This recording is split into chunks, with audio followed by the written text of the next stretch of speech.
Seandainya aku diperintahkan atau aku memerintahkan seseorang untuk sujud kepada seseorang. Kalau aku diperintahkan untuk memerintahkan seseorang sujud kepada orang lain, kalau ada perintah itu, niscaya aku akan perintahkan wanita untuk sujud kepada suaminya.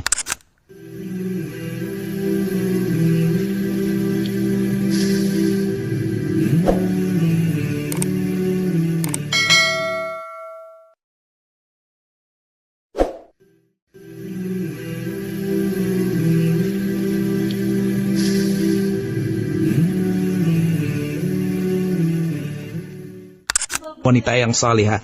Bagaimana ciri-cirinya? Rasulullah SAW mengatakan, in amaroha atau athu. Jika dia perintahkan istrinya itu, maka istrinya akan mentaatinya. Ini yang pertama. Yang kedua, wa in nazara ilaiha sarrathu. Jika dia pandang istrinya itu, begitu menyejukkan dan menggembirakannya. Wa in aqsama alaiha abarrathu. Jika dia bersumpah, maka sang istri pun menyambutnya dan melaksanakannya. Wa in ghaba anha hafizathu fi nafsiha wa malihi. Jika suaminya tidak ada di hadapannya, tidak hadir dalam dirinya, dia percaya dia akan menjaga dirinya dan harta suaminya. Ini ciri dari wanita yang salihah, yang begitu besar faidahnya bagi seorang suami atau laki-laki. Di dalam hadis yang sama, Rasulullah SAW pernah ditanya, ayyun nisa'i khairun? Wanita manakah yang baik itu ya Rasulullah? Rasulullah SAW bersabda, alladhi tasurruhu idza nadhara. Seorang wanita yang menggembirakan dan menyejukkan suaminya saat dipandang. Wa tuti'uhu idza amara. Dan mentaatinya saat dia diperintah. Wala tukhalifuhu fima yakrahu fi nafsiha wa malihi. Dan tidak menyelisihi suaminya terhadap apa yang tidak disukai oleh suaminya tentang dirinya dan harta suaminya. Hadis ini sangat jelas. Begitu membahagiakan seorang wanita muslimah, seorang istri yang salihah, yang selalu taat mentaati suaminya, yang selalu menggembirakan saat dipandangnya. Mari kita lihat kisah seorang wanita yang mulia, seorang istri dari seorang Rasul, yaitu Khadijah radhiyallahu anha. Saat Rasulullah SAW pertama kali mendapatkan wahyu Iqra, di mana? Gua Hira. Dikatakan bahwa Rasulullah SAW begitu takut dan gemetar. Pulang kepada istrinya di rumahnya sambil bergetar dan berkeringat, meminta kepada istrinya, zammiluni, zammiluni, selimuti aku, selimuti aku. Di saat yang sangat menggetarkan, di saat yang sangat mengerikan, di saat yang sangat bersejarah dalam kehidupan seorang Rasul yang membutuhkan dorongan dan kekuatan dari pendampingnya. Di saat itu dibuktikan oleh seorang wanita salihah, istri yang salihah. Saat Rasulullah SAW mengatakan kepada istrinya, aku takut pada diriku, ketika dia menceritakan kisah didatangi oleh malaikat Jibril mendapatkan wahyu Iqra.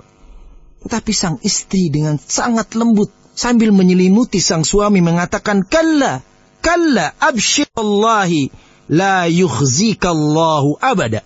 Tak mungkin engkau akan disia-siakan dan dihinakan oleh Allah Subhanahu wa ta'ala. Tak mungkin, wallahi. Subhanallah. Sebuah kata yang sangat memberikan dorongan yang sangat kuat kepada sang suami. Dikatakan, fa wallahi innaka latasilur rahima wa tasdukul haditha wa tahmilul kalla wa taksibul ma'duma wa tuqrid dhaifa wa tu'inu ala nawaibil haqqi. Tak mungkin engkau akan disia-siakan oleh Allah. Kenapa? Selama-lamanya tak mungkin ya Rasulullah, ya Muhammad. Demi Allah, sesungguhnya engkau adalah penyambung tali kerabat. Subhanallah, dipuji. Di saat dia membutuhkan dorongan yang sangat kuat dari sang istri, dipuji sang suami. Engkau penyambung tali kerabat. Engkau jujur dalam berkata. Engkau pemikul beban orang lain yang mendapatkan kesusahan. Engkau pemberi orang yang papa. Engkau penjamu tamu. Engkau pendukung setiap upaya penegakkan kebenaran. Mana mungkin Allah akan menyia-nyiakan engkau? Tak mungkin, wahai suamiku yang tercinta. Itulah contoh sebuah ketaatan, keindahan, kesejukan dari seorang istri yang mulia. Sebuah riwayat dari Al-Husain bin Mihsan radhiyallahu an, bahwa bibinya pernah mendatangi Nabi sallallahu alaihi wasallam dalam sebuah keperluan. Setelah selesai dari keperluannya, dia ditanya oleh Rasulullah sallallahu alaihi wasallam, "Adzata zaujin anti?" Apakah engkau memiliki suami? Qalat, "Na'am." Ya, saya mempunyai suami. Maka Rasulullah SAW bertanya, "Kaifa anti lahu?" Bagaimana perasaanmu kepadanya? Bagaimana sikapmu kepadanya? Qalat, "Ma'aluhu illa ma'ajaztu an." Aku tidak pernah mengurangi hak suamiku kecuali apa yang aku tidak mampu. Maka Rasulullah SAW bersabda, "Fanzuri aina anti minhu fa innama huwa jannatuki wa naruki." Teliti olehmu bagaimana kedudukanmu dalam mensikapinya, dalam mensikapi suamimu. Bagaimana engkau berbakti kepada suamimu, lihat itu. Karena disitulah surga dan nerakamu. Sangat jelas dalam hadis ini bahwa surga dan neraka seorang istri ada di suaminya.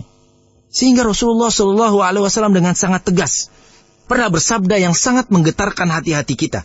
Ketika Rasulullah SAW mengingatkan, "Lau kuntu amuru ahadan ayyasjuda li ahadin, la amartul mar'ata an tasjuda li zawjiha.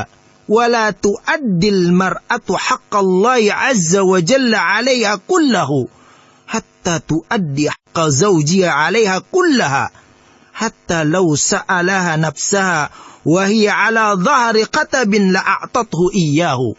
Seandainya aku diperintahkan atau aku memerintahkan seseorang untuk sujud kepada seseorang, kalau aku diperintahkan untuk memerintahkan seseorang sujud kepada orang lain, kalau ada perintah itu, niscaya aku akan perintahkan wanita untuk sujud kepada suaminya. Saking besarnya. Dan seorang wanita tidak mungkin mampu menunaikan hak Allah Subhanahu wa ta'ala secara utuh sampai dia menunaikan hak suaminya secara utuh.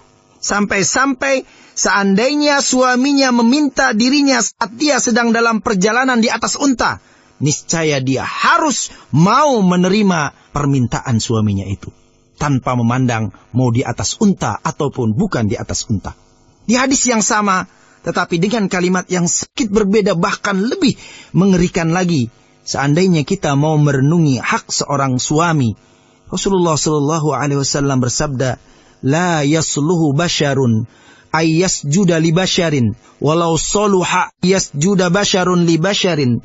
La amartul mar'ata an tasjuda li zawjiha min idhami haqqihi 'alayha. Walladhi nafsi biyadihi law anna min qadamihi ila mapraqi ra'sihi quthatan tanbajisu bil qay was sadid thumma aqbalat talhasuhu ma addat haqqahu."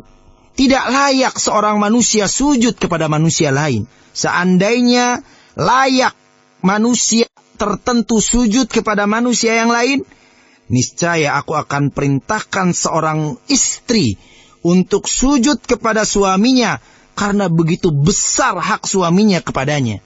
Demi Rabb yang jiwaku ada di tangannya, seandainya di atas dari mulai kaki seorang suami hingga ke leher seorang suami memiliki luka yang penuh dengan nanah dan darah, kemudian sang istri menjilatinya, niscaya dia belum menunaikan hak suaminya.